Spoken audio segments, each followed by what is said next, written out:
Matt Stepp, Dave Campbell's Texas Football back here in Gainesville, Texas, here with the head coach of the Gainesville Leopards, Coach James Polk. Coach, thanks for taking a few minutes to chat with us today. No problem. All right, this offseason's been a little less hectic for you. We talked about it off camera a little bit. You've had a first full offseason here in Gainesville. You came last year in the middle of the offseason. Talk about how much more smooth things have run with you being here in the offseason, your staff being in place from start to finish. Well, number one thing is we have an actual staff in place. Last year there was just so much disarray because no one knew who was staying and no one knew who was going, and so that made it tough. The numbers are up tremendously. We just ordered 120 new helmets. So we expect a big jump. Got a big 8th grade class coming up and a lot of returning players from the past season. The kids, they've bought all the way in. Every single program. They're lifting weights. They know what's expected of them. They're hustling up here. They know the routine. It's not me teaching every little detail like I was in May when I first got here. Some kids show up in the mornings and lift on their own. Kids stay after and lift on their own. So we keep this place open as long as possible until all the kids are gone. And man, it's just been a blessing. We've gotten so much stronger. Powerlifting team has grown. Each program has increased their numbers, and that's one of the main goals. All right, now when I pulled up, I saw a lot of construction over here in the athletic facilities. I know you're really excited about it. Talk about the investment that Gainesville ISD has made in the student athletes.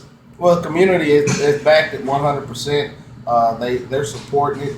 They want to see Gainesville get back to where they used to be, and everyone has respect for Gainesville. And the community, our superintendent, and the school board.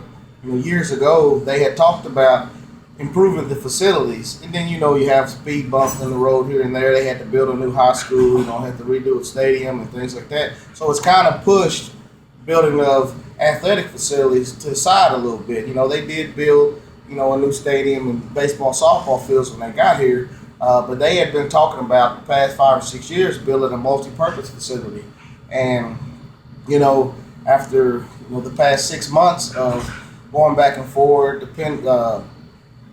figuring out who was going to actually build it, they came to a conclusion that Ratcliffe Constructors would do it, and they've been balls to the wall for the past 2 weeks. They've been working on it, and going to have a multi-purpose facility. It's going to be 70 yards long. Going to have an indoor sand pit for training. Going to be a 5,200 square foot weight room. I'm getting a new athletic office, new training room. And we're getting a video room because right now we have no place to watch film or meet. And so all of those things is going to be good. The current field house, they're renovating it. Have a girls' locker room. Another weight room down at the gym, and everybody that would have us played in Gainesville will like it because they don't have to walk across town to get to the stadium before and at halftime of games. They'll be able to just come right over here to the girls' locker room. So once again, man, our community and our school board and our superintendent have really pushed hard to get this going, and everything's going in the right direction. All right, now when you got here last year, Gainesville had been struggling, and I know in the win column you didn't get as many wins as you'd like, but there was definitely progress made. You guys were, a lot more competitive in a lot of ball games. Looking back, just talk about last season a little bit and just how proud you are of your kids for fighting, because I know. Overall, there wasn't a lot expected of them. They really pushed some really good teams this year. The majority of my staff, including myself, met a bunch of new faces in August. After I left Snyder, I was going back and forth trying to find places to live and things. So I really didn't get moving until around May. And, in May, I was trying to get the kids interested in 7-on-7, trying to teach them basic things, trying to get them in lineman challenges. So we really didn't have everything in place. I still was trying to remember not only kids' names, but coaches' names. August got here. They worked hard. They bought in. But, we were starting from square one, 7th grade football. Here's how we stand. Here's how we step. And this is what you're looking at. As the year progressed, we got better. And I think that, the coaches in our district, if you speak to those guys, they'll let you know we were in just about every ball game. Of course, Argyle, they blew us out right there in the end, and Decatur and Iowa Park. But we were pretty much in every single game right down to the end and had a chance with 35 seconds to go to get into the playoffs. And so I just basically told the kids, things will change. They will get better. We just have to work, and that's just what it is. So now, instead of fighting, oh, coach, we got to practice on a holiday. Coach, we got to come in on Saturdays. Instead of fighting those things now, man, they're all on board. They understand what it's going to take, and that's where it starts.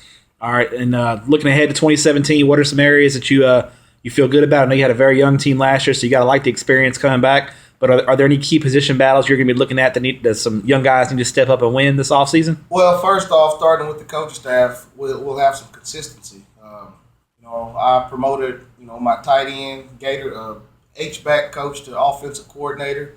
My defensive coordinator is returning, and their staff. So no one on our staff is leading. So we're and at the middle school, so we're going to have a lot of consistency just on the staff. As far as position battles, I have to find another quarterback. We really didn't lose a lot of kids, and so our JV had a good season, our freshmen had a good season. We didn't lose a lot of kids, so they still have to earn their stripes, but we have a lot of position battles. We're pretty set at tailback. He's pretty good running back. We have a good defensive lineman and a really good kicker, and so it's up in the air pretty much. Who's going to be playing where and what positions they play in those battles, even though we have a lot returning. So that's kind of where we're at right now. All right, final question for you. Now, you're an Everman alum, so I got to come up here and watch you play this year. So when I come up to Gainesville to watch the Leopards play, I need to grab a pregame bite to eat because it's Everman boys like to eat. Tell me where I need to go grab a bite to eat at in Gainesville, Texas. Dieter Brothers. You go up to Dieter Brothers, you go 35 to 82, head north on 35. You exit on 82, then head back west, like you're going to Munster, and it'll be about 2-3 miles right there to the right, just as you get into Lindsay.